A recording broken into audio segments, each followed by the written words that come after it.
পাচারের টাকা দ্রুত ফিরিয়ে আনতে পুরোদমে কাজ চলছে বলে সংসদকে জানিয়েছেন অর্থমন্ত্রী আমির খসরু মাহমুদ চৌধুরী। বলেছেন, বিএনপির রাজনীতিতে অর্থনৈতিক সমঝোতার সুযোগ নেই।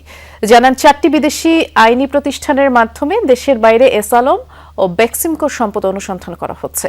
মন্ত্রী আরও বলেন, ক্ষমতা গ্রহণের পর থেকে এ পর্যন্ত 90.66 মিলিয়ন মার্কিন ডলার বৈদেশিক ঋণ পরিশোধ করেছে সরকার। সিলন টি রপ্তানিতে শীর্ষে। সদস্যবৃন্দ, দিনের কার্যসূচি অনুযায়ী ত্রয়োদশ জাতীয় সংসদের প্রথম অধিবেশনের 18তম দিন শুরুতেই প্রশ্নোত্তরে অংশ নেন অর্থমন্ত্রী আমির খসরু মাহমুদ চৌধুরী। এসালম গ্রুপ এবং বেক্সিমকো গ্রুপের ঋণ পুনরুদ্ধারের ক্ষেত্রে এই অর্থ বছরে আপনাদের বিশেষ কোনো পরিকল্পনা আছে কিনা? বিরোধী দলের সদস্য হাসাদ আব্দুল্লাহর এক প্রশ্নের উত্তরে মন্ত্রী সংসদকে জানান, পাচার হওয়া টাকা ফিরিয়ে আনতে কাজ করছে সরকার।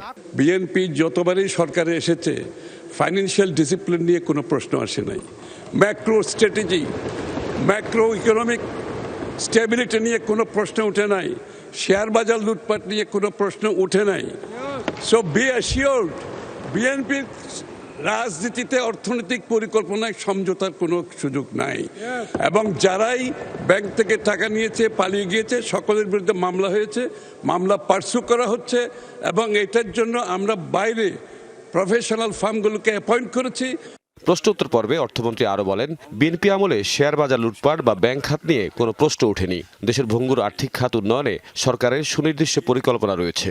আগামীর অর্থনীতিতে সবকিছুর বিবেচনায় আমরা যেটা চিন্তা করছি, ব্যাংকগুলোকে রিভাইটালাইজ করতে হবে, রিবিল্ড করতে হবে এবং প্রাইভেট সেক্টরের হাতে যে আর্থিক যে ক্যাপিটাল ডেফিসিট হয়েছে এটাকে আমরা রিপ্লেনিশ করার জন্য সরকারের পক্ষ থেকে বাজেটেও থাকবে।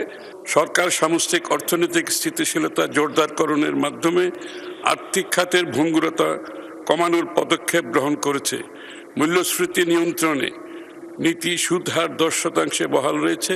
অর্থমন্ত্রী জানান, পুঁজিবাজারে স্বচ্ছতা ও আস্থা ফিরিয়ে আনতে পুঁজিবাজার সংস্কার কমিশন গঠনের সিদ্ধান্ত নিয়েছে সরকার।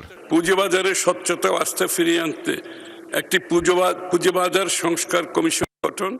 অধিবেশনে স্বরাষ্ট্রমন্ত্রীও বিভিন্ন প্রশ্নোত্তরে অংশ নেন। শিক্ষা প্রতিষ্ঠানে ডিজিটাল ল্যাব স্থাপন প্রকল্প। এদিন সংসদে জরুরি জনগুরুত্বপূর্ণ বিষয়ে দৃষ্টি আকর্ষণ করেন বিরোধী দলীয় সদস্য আক্তার হোসেন। হঠাৎ এলপিজির মূল্য বৃদ্ধি নিয়ে সংসদে প্রশ্ন তোলেন তিনি।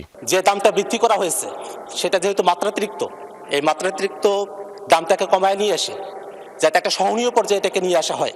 তাহিদ মিথুন, যমুনা নিউজ, ঢাকা।